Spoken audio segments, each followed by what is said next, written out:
This is Mike Roth. Welcome to the Open Forum in the Villages podcast. In this show, we're going to talk to leaders in the community, leaders of clubs, and interesting folks who live here in the villages to give perspective of what's happening here in the villages and information that I think all villagers should have.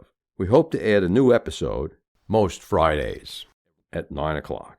We are making a change soon. All of our shows will be distributed by a single podcast syndicator, Buzzsprout, both the old shows and the new show. We are also changing our subscription plans. Now you will be a supporter by simply making a subscribing via Buzzsprout. You can make a contribution of any amount that you'd like. We'd suggest $3 a month. If that's too much for your budget, you can pay less, or if you're really enjoying what we're doing and want to see us continue, you can pay more. This is going to be a subscriber-supported podcast. We are making this conversion to make it easier for everybody. And all of the subscriber-only episodes that were available on Apple Podcasts will now be converted to the Buzzsprout channel, and everyone can go ahead and listen to those. This is Mike Roth with Joyce Gilette on Open Forum in the Villages. Thanks for joining me today, Joyce. Thank you, Mike. Joyce, why don't you tell our listeners a little bit about your background before you got to the village? Sure, I'd be happy to. I originally came from South Philadelphia, moved to South Jersey in 1992, and then settled in the villages at 2012. I have been married for 45 years to an amazing husband, Lou Gilette. We have 2 sons, 4 grandchildren, and 4 great-grandchildren. Since I was 5 years old, I wanted to become a nurse, but I had so many obstacles in my life. So, at the age of 37, I went back to school, and in 1993, I followed my dream to becoming a nurse. Since then, I worked for many organizations. My last organization was Virtua Healthcare in New Jersey. I became an RN, and I was also a supervisor. So, Joyce, what year did you retire in? I retired in 2012, and then I moved to the villages. In 2012, directly? Yeah. Very good. Okay, so before we go any further, Joyce, I'd like to tell a little joke for my grandson, Evan. Since this is you're someone who's had a medical experience. Yes, I have. I'll ask you this. Why did the cookie go to the hospital? I really don't know. He was feeling a little crummy. I much. Very good. Good. So, Joyce, how did you get involved with Dollars for Scholars? Okay. I was introduced to Karen Lutkin, who was the president of Dollars for Scholars. She started the organization in 2007, and the first scholarship was given in 2008. I became part of the organization in 2015, I believe it was. Mm-hmm. And then she mentored me, and I became president of the Villages Dollars for Scholars 2019. Okay. And why don't you tell our listeners what the purpose of Dollars for Scholars is? Okay. The Villages Dollars for Scholars is a 401c3 nonprofit, all-volunteer organization. We send our scholarships out to the local high school students from the Villages Charter High School, Wildwood Middle High School, Leesburg High School just came on last year, and this year we have Holy Trinity Episcopal School, which is a disabled school this year. So, Joyce, last year, approximately how many dollars did you give back to the students in scholarships? Last year, we had 20 students, and we awarded $51,000 in scholarship. That's marvelous. And what type of continuing higher education do the students have to get to qualify for these scholarships? These students need to go and apply, and then once they apply, there are 5 members of the committee. We look at the applications, we evaluate them, we discuss them, and then we decide how many students are getting the awards and what the scholarship will be. Now, we have a criteria. We have a criteria, of course, like everyone else, is financial criteria. If this is the first time that they're going to school, that's first timer, which is great since no one else has done that in their family. You mean first one going on to college? Yes, sorry. Our GPA is a little bit different. It's 2.5.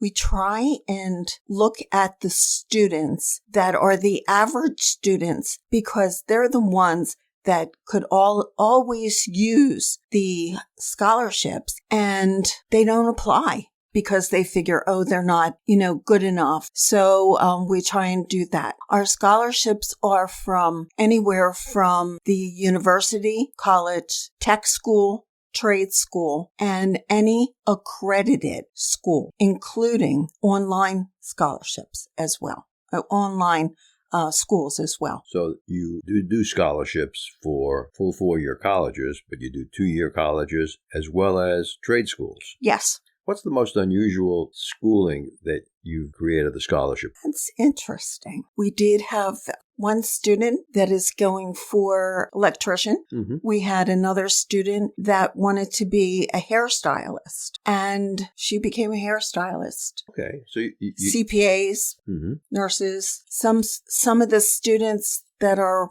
putting in this year for their scholarship are going to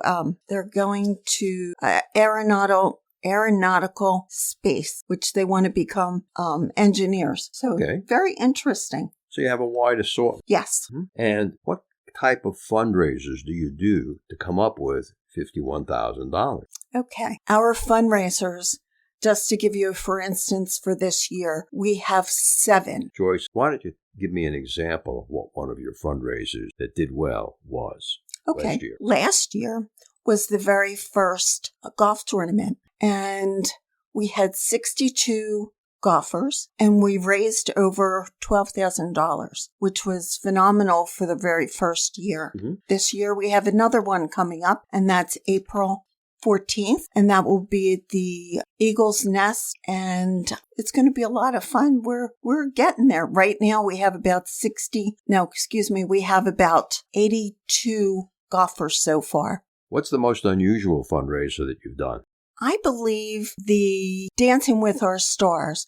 We've now had it for the last 7 years, and it just keeps getting better and better. It shows the couples from the village's area, the different types of ballroom dancing, and it's just a lot of fun. It's very different to be involved with the ballroom dancers. They are wonderful people, and they really donate their time and their talent. Mm-hmm. And last year, the Old German Car Show made a contribution of over $4,000 to Dollars for Scholars. Yes, they did. And I believe the year before was another $5,000. Right. We have also partnered up with several other clubs in the area. And one is It Takes a Village. Mm-hmm. That's another one. And the Writers Guild. Right. That's another one. Mm-hmm.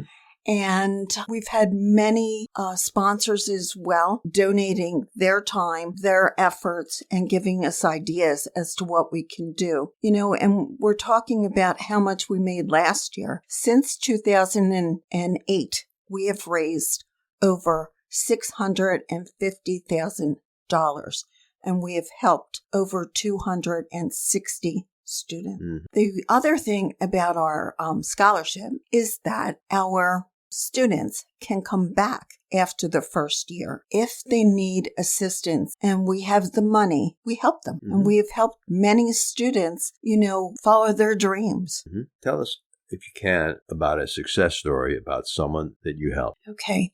There was a young man several years ago. We had given him a scholarship, and before he was going to go to school, he was in an accident, a very, very bad accident. And all the other scholarship people took their scholarships back. We did not.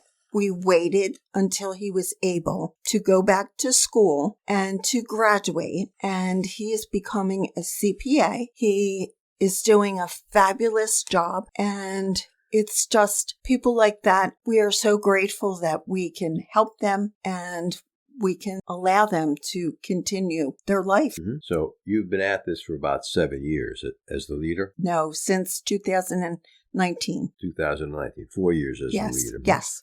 What's the thing that you enjoy most about being the leader? I love my team. We have a great team that all they want to do is help. Everyone does certain things, say we'll have a committee and we'll say, okay, fine. What can we do here? Let's do this. Let's do this fundraiser. Then what we do is we get together and we say, okay, fine.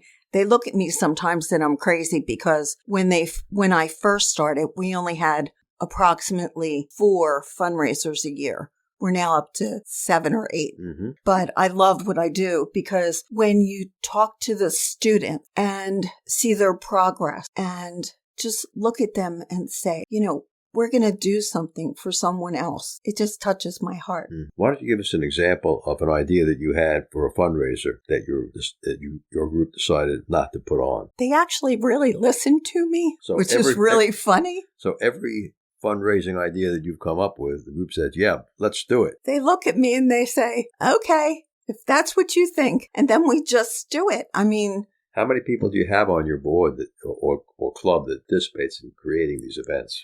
Okay. On the board, we have 6. On the full committee, full team, we have approximately 25. We're also looking for more dedicated people that want to help these students. So do you have regular meetings here in the villages? Yes, we do. We have it on the second Monday of the month at Alamanda from 10 o'clock to 12. Oh, pretty easy time frame to get to. Yes. And in the future, what type of fundraisers that you haven't done before do you think you might want to add to your programs? We may go back to a variety show. Now, this year, we do have someone coming, and she will be doing a diva show in April, and that is something new this year. Mm-hmm. May I say who it is? Sure. Sure, that's wonderful. It's Donna Moore, who is a very dear friend of ours, and she is going to do a Diva Legends, which is November 17th, and it will be at the Wildwood Community Center. Oh, that's great. So how many people could you accommodate there? Approximately, we're thinking about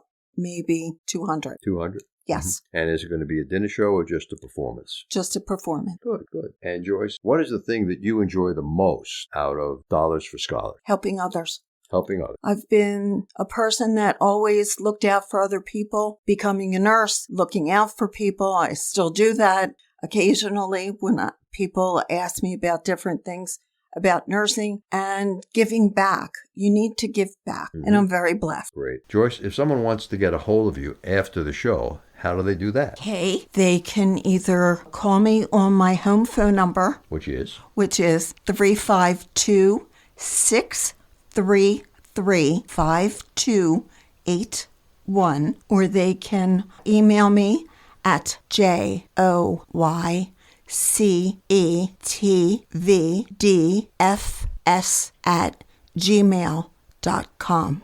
Joyce, and then it starts with the Village's Dollars for Scholars. Do you guys at Dollars for Scholars have a website? Yes, we do. It is thevillages.dollarsforscholars.org, and you can also do donations there. Great. Joyce, I want to thank you for being on the show today. I'm sure some of our listeners will be in touch with you. I want to thank one of our major supporters, Dr. Craig Curtis, someone that you've met. Yes. For helping us to produce these shows. And Joyce, I'll be looking forward to seeing you at one of the Dollars for Scholars programs. That would be fabulous. Thank you so much for inviting me, Mike.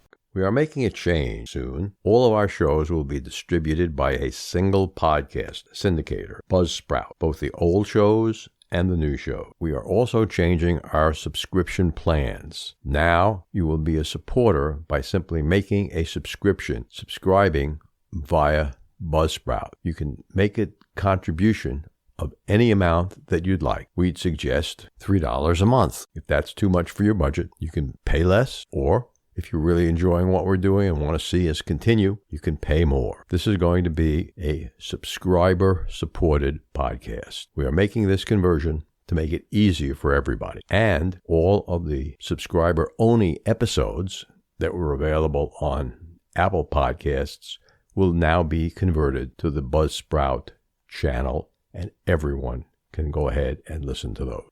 Remember, our next episode will air live Friday at 9 a.m. That's when it will be released on our regular subscriptions. This is a call out and thank you to my supporters, to Alvin Stengel and Ed Williams and Dr. Craig Curtis at K2 The Villages. We'll be hearing more from K2 later in future episodes, as they are now a major supporter. Should you want to become a sponsor of the show, contact me at mikeroth@rothvoice.com. If you know someone that you think should be on the show, send me an email at mike@rothvoice.com. I want to thank everyone for listening to the show. The content of the show is copyright by Roth Voice 2023, all rights reserved.